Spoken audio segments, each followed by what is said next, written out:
नमस्कार विद्यार्थियों, मैं भाटी सर शिक्षा एकेडमी नोहर के ऑनलाइन प्लेटफॉर्म पर आपका हार्दिक स्वागत करता हूं। आज अपने एक छोटे से टॉपिक पर चर्चा करेंगे जो आपके नेक्स्ट एग्जाम के लिए भी अहम साबित होने वाला है। राजस्थान के अंदर लगने वाले प्रमुख मेले।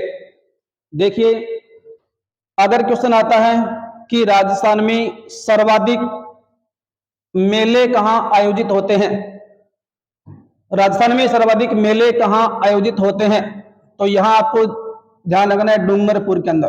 किस जिले में होते हैं? डूंगरपुर के अंदर राजस्थान में सर्वाधिक धार्मिक मेलों का आयोजन किया जाता है। जबकि क्वेश्चन अगर आता है कि राजस्थान में सर्वाधिक पशु मेलों का आयोजन कहाँ होता है, तो वो होता है औजारों की नगरी, धातु नगरी, यानी कि वह जिला नागौर। तो राजस्थान में सर्वाधिक मेलों का आयोजन डूंगरपुर में होता है, जबकि राजस्थान में सर्वाधिक पशु मेलों का जो आयोजन है वो नागौर जिले में किया जाता है। अब राजस्थान के अंदर लगने वाले मुख्य मुख्य मेलों की अगर हम बात करें बड़े स्तर पर कि कौन से क्षेत्र का कौन सा मेला फेमस है, जिसमें सबसे बड़े जो मेले हैं उनमें एक नंबर पर आता है पुष्कर मेला। कौन सा मेला? पुष्कर मेला। और पुष्कर मेला मेलों का जो टॉपिक है इसमें आपको ध्यान रखना है कि किस प्रकार के क्वेश्चन है वो पुट किए जाते हैं। या तो पूछेगा कि वो मेला कहाँ लगता है, या पूछेगा कि वो मेला लगता कब है, या उसका कोई विशेष होगा कि उसका कोई उपनाम है या किसी के कारण वो प्रसिद्ध है। तो ये चार बातें आपको ध्यान रखनी है। सबसे पहले पुष्कर मेला, कि पुष्कर मेला लगता कहाँ है, तो पुष्कर मेला कहाँ लगेगा? पुष्कर अजमेर में लगेगा। पुष्कर मेला कहाँ लगेगा? पुष्कर अजमेर में लगेगा। पुष्कर मेला लगता कब है, तो यह मेला पुष्कर अजमेर में कब लगता है, तो यह मेला लगता है कार्तिक पूर्णिमा के दिन। कार्तिक पूर्णिमा को राजस्थान के अंदर कई मेले लगते हैं, जैसे पुष्कर मेला लगता है। कार्तिक पूर्णिमा के दिन ही राजस्थान के अंदर कपिल मुन्नी का मेला लगता है। कार्तिक पूर्णिमा के दिन साहबा मेला चूरू में लगता है। कार्तिक पूर्णिमा के दिन हडमतिया हनुमान का मेला लगता है। तो ये विभिन्न मेले आपको ध्यान रखने हैं जो कार्तिक पूर्णिमा को आयोजित होते हैं। तो पुष्कर मेला पुष्कर अजमेर में लगता है, यह मेला कार्तिक पूर्णिमा को लगता है। अब अगर आपसे पूछ ले कि ये मेला कौन सी झील के तट पर भरता है, तो भी आपको पता ही है कि यह मेला पुष्कर झील के किनारे लगता है। पुष्कर मेला किस झील के किनारे पर लगेगा, तो पुष्कर झील के किनारे पर यह मेला लगता है। उसके बाद में आपको ध्यान रखना है कि इस मेले को क्या कहा जाता है, तो पुष्कर मेले को राजस्थान का रंगीन मेला कहा जाता है। पुष्कर मेले को क्या कहा जाता है? राजस्थान में रंगीन मेले के नाम से पुष्कर मेले को जाना जाता है, जो पुष्कर झील के किनारे कार्तिक पूर्णिमा के दिन पुष्कर अजमेर में लगता है। इस मेले का सबसे इंपॉर्टेंट फैक्ट है कि इस मेले को कहा जाता है राजस्थान में मेरवाड़ा का कुंभ। किस प्रदेश का कुंभ कहा जाता है? मेरवाड़ा, है ना, अजमेर मेरवाड़ा। तो इसे मेरवाड़ा का क्या कहा जाता है? मेरवाड़ा का इसे कुंभ कहा जाता है। तो ध्यान रखना कि मेरवाड़ा प्रदेश का सबसे बड़ा मेला कौन सा है, तो मेरवाड़ा प्रदेश का सबसे बड़ा मेला पुष्कर मेला है। इसे मेरवाड़ा का कुंभ कहा जाता है, इसे रंगीन मेला कहा जाता है। पुष्कर झील के किनारे लगता है, कार्तिक पूर्णिमा को लगता है, पुष्कर अजमेर में लगता है। और ध्यान रखना इस मेले को गुब्बारा मेला के नाम से भी जाना जाता है। किस मेले के नाम से? गुब्बारा। गुब्बारा मेला के नाम से किस मेले को जाना जाता है, तो पुष्कर मेले को गुब्बारा मेला भी कहा जाता है। ध्यान रखना, गुब्बारा मेला पुष्कर अजमेर को कहा जाता है। राजस्थान में सर्वाधिक अंतरराष्ट्रीय पर्यटक यानी कि विदेशी पर्यटकों वाला मेला भी कौन सा है, तो सर्वाधिक विदेशी पर्यटकों वाला मेला भी कौन सा है? पुष्कर मेला है। और राजस्थान का अंतरराष्ट्रीय ख्याति प्राप्त मेलों में नाम किस मेले का ही आता है? पुष्कर मेले का ही आता है। इसको ध्यान रखना। सर्वाधिक ऊंटों की बिक्री, ये भी आपको ध्यान रखना है कि राजस्थान में वह मेला जिस मेले के अंदर सर्वाधिक ऊंटों की बिक्री होती है, तो सर्वाधिक ऊंटों की बिक्री वाला मेला भी कौन सा है? पुष्कर मेला। तो ये मुख्य मुख्य इसके तथ्य हैं पुष्कर मेले के, कि पुष्कर मेला पुष्कर अजमेर में लगता है, पुष्कर झील के किनारे पर लगता है, कार्तिक पूर्णिमा के दिन लगता है। यह मेला राजस्थान का रंगीन मेला कहलाता है। सर्वाधिक ऊंटों की बिक्री के लिए फेमस है पुष्कर मेला, है ना। सर्वाधिक इसे मेरवाड़ा का कुंभ कहा जाता है। यह मेरवाड़ा प्रदेश का सबसे बड़ा मेला है। सर्वाधिक गुब्बारा मेले के नाम से यह मेला फेमस है। पुष्कर मेला। अब पुष्कर मेले की वो दो बातें जो एग्जाम में छप सकती हैं कि पुष्कर मेला कब लगता है, तो पुष्कर मेला कार्तिक पूर्णिमा को लगता है। और मेरवाड़ा प्रदेश का सबसे बड़ा मेला अथवा मेरवाड़ा प्रदेश का सबसे बड़ा कुंभ किसे कहा जाता है, तो उस मेले का नाम क्या आएगा, पुष्कर मेला आएगा। ठीक है, पुष्कर मेला, पुष्कर अजमेर। नेक्स्ट मेले की अगर हम बात करें कि मेरवाड़ा प्रदेश का सबसे बड़ा मेला पुष्कर मेले के बाद में कौन सा मेला है, तो यहां आपको ध्यान रखना है भरतहरि का मेला। एक मेला है जो काफी बार एग्जाम में आजकल आ रहा है, भरतहरि का मेला कहां लगता है, तो भरतहरि का मेला सरिस्का अलवर में लगता है।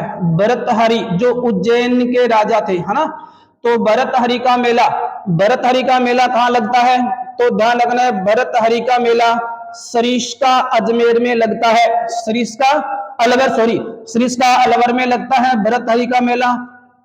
भरतहरि का मेला लगता कब है, तो यह मेला लगता है भाद्रपद के अंदर। भाद्रपद शुक्ल पक्ष की अष्टमी को भरतहरि का मेला सरिस्का अलवर में लगता है। ध्यान रखना, भरतहरि जो है वो कहाँ के राजा होते हैं, तो भरतहरि है वो उज्जैन के राजा होते हैं। भरतहरि कहाँ के होते हैं, उज्जैन के राजा होते हैं, जिन्होंने अपना अंतिम जो समय है वो सरिस्का अलवर में बिताया था। इसलिए सरिस्का अलवर को भरतहरि की तपोभूमि कहा जाता है। तो ध्यान रखना, भरतहरि की तपोभूमि किसे कहा जाता है, सरिस्का अलवर को कहा जाता है। यह मेला भाद्र शुक्ल अष्टमी को लगता है। उसके बाद में इस मेले का उपनाम क्या है, तो आपको ध्यान रखना है कन फटे साधुओं का कुंभ। एग्जाम में आएगा कि कन फटे जोगी जो होते हैं, है ना, कि कन फटे जोगियों का कुंभ किस मेले को कहा जाता है, तो कन फटे जो जोगी होते हैं उनका इसको क्या कहा जाता है, कुंभ कहा जाता है। तो कन फटे साधुओं का कुंभ, कन फटे जोगियों का कुंभ किस मेले को कहा जाता है, भरतहरि का मेला। भरतहरि का मेला कहाँ लगता है, तो सरिस्का अलवर में लगता है। भरतहरि का मेला कब लगता है, तो ये भाद्र शुक्ल अष्टमी को लगता है। इस मेले को कनफटे साधुओं का कुंभ कहा जाता है। भरतहरि उज्जैन के राजा थे जिन्होंने अपना अंतिम समय सरिस्का अलवर में बिताया था, इसलिए सरिस्का को भरतहरि की तपोभूमि कहा जाता है। मैं आपको बता देता हूं कि राजस्थान के एग्जाम के अंदर विभिन्न तपोभूमियां हैं, मुख्य मुख्य 3-4 जो आपको याद रखनी है। प्रश्न अगर आता है कि भरतहरि की तपोभूमि, तो वो सरिस्का अलवर है। प्रश्न अगर आ जाए कि कपिल मुन्नी की तपोभूमि, कपिल मुन्नी की तपोभूमि, तो कपिल मुन्नी की तपोभूमि कहाँ है, तो कपिल मुन्नी की तपोभूमि है कोलायत। और कोलायत कहाँ है, बीकानेर। कोलायत बीकानेर ये कपिल मुन्नी की तपोभूमि है। उसके बाद में आपको ध्यान रखना है कि जालंधर नाथ की तपोभूमि, जालंधर नाथ जो किसके गुरु होते हैं, तल्लीनाथ जी के, जालंधर नाथ की तपोभूमि, तो जालंधर नाथ की जो तपोभूमि है ये सिरे मंदिर। और सिरे मंदिर कहाँ है, सिरे मंदिर तो जालोर में स्थित है। कई बार एग्जाम में आता है कि सिरे मंदिर कहाँ है, तो सिरे मंदिर जालोर है। इसे जालंधर नाथ की तपोभूमि कहा जाता है। कपिल मुन्नी की तपोभूमि कोलायत बीकानेर। प्रश्न आएगा गालव ऋषि की तपोभूमि, गालव, है ना, गालव ऋषि की तपोभूमि, तो गालव ऋषि की तपोभूमि है वो कहा जाता है गलता जी को। और गलता जो तीर्थ है वो कहाँ है, गलता तीर्थ जयपुर के अंदर है। तो गालव ऋषि की तपोभूमि गलता जयपुर को कहा जाता है। गलता को ध्यान रखना मंकी वैली के नाम से भी जानते हैं। गलता जी का क्या उपनाम है, गलता जी को मंकी वैली कहा जाता है, मंकी वैली। ध्यान रखना बंदरों की घाटी, मंकी वैली यानी कि बंदरों की घाटी के नाम से भी जानते हैं। और गलता जी को उत्तर तोताद्री के नाम से भी जाना जाता है। गलता जी है वो मंकी वैली है, लेकिन मंकी मैन अगर आ जाए तो वो जानकी लाल भांड को कहा जाता है। तो गालव ऋषि की तपोभूमि है वो गलता जयपुर है। जालंधर नाथ की तपोभूमि है सिरे मंदिर जालोर है। कपिल मुन्नी की तपोभूमि है कोलायत बीकानेर है। और भरतहरि की तपोभूमि है वो किसको कहा जाता है, तो भरतहरि की तपोभूमि सरिस्का अलवर को कहा जाता है। उसके बाद में अगर आ जाए कि गुरु द्रोणाचार्य, गुरु द्रोणाचार्य की तपोभूमि, तो गुरु द्रोणाचार्य की जो तपोभूमि है वो ताल छापर चूरू को कहा जाता है, ताल छापर। और ताल छापर कहाँ है, चूरू के अंदर। गुरु द्रोणाचार्य की तपोभूमि है वो ताल छापर चूरू को कहा जाता है। तो ये विभिन्न तपोभूमियां हैं जिनमें से एग्जाम में आती रहती है, तो आपको ध्यान रखना है। तो ये अपना मेला हो गया कौन सा, भरतहरि का मेला। दोबारा देखिए कि भरतहरि का मेला सरिस्का अलवर में लगता है। काफी बार एग्जाम में आएगा आजकल। भरतहरि का मेला सरिस्का अलवर में लगता है। यह मेला सरिस्का अलवर में भाद्र शुक्ल अष्टमी को बढ़ता है। इस मेले को कनफटे साधुओं का कुंभ कहा जाता है। जबकि ध्यान रखना, कनफटे साधुओं का कुंभ कहा जाता है। और कपिल मुनि भरतहरि की गुफा कहाँ है, तो वो बघेरा गांव अजमेर के अंदर है। इस मेले को कनफटे साधुओं का कुंभ कहा जाता है। भरतहरि की तपोभूमि सरिस्का अलवर में है, जबकि अन्य तपोभूमियां मैंने आपको बताई कि कपिल मुनि की तपोभूमि कोलायत बीकानेर, क्योंकि कपिल मुनि का जो मेला है वो कोलायत बीकानेर में भरता है। जालंधर नाथ जो लोक देवता तल्ली नाथ जी के गुरु हैं, इनकी तपोभूमि सिरे मंदिर जालोर।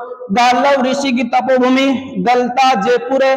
गलता को मंकी वैली कहा जाता है। गलता को उत्तर तोताद्री कहा जाता है। गलता को बंदरों की घाटी कहा जाता है।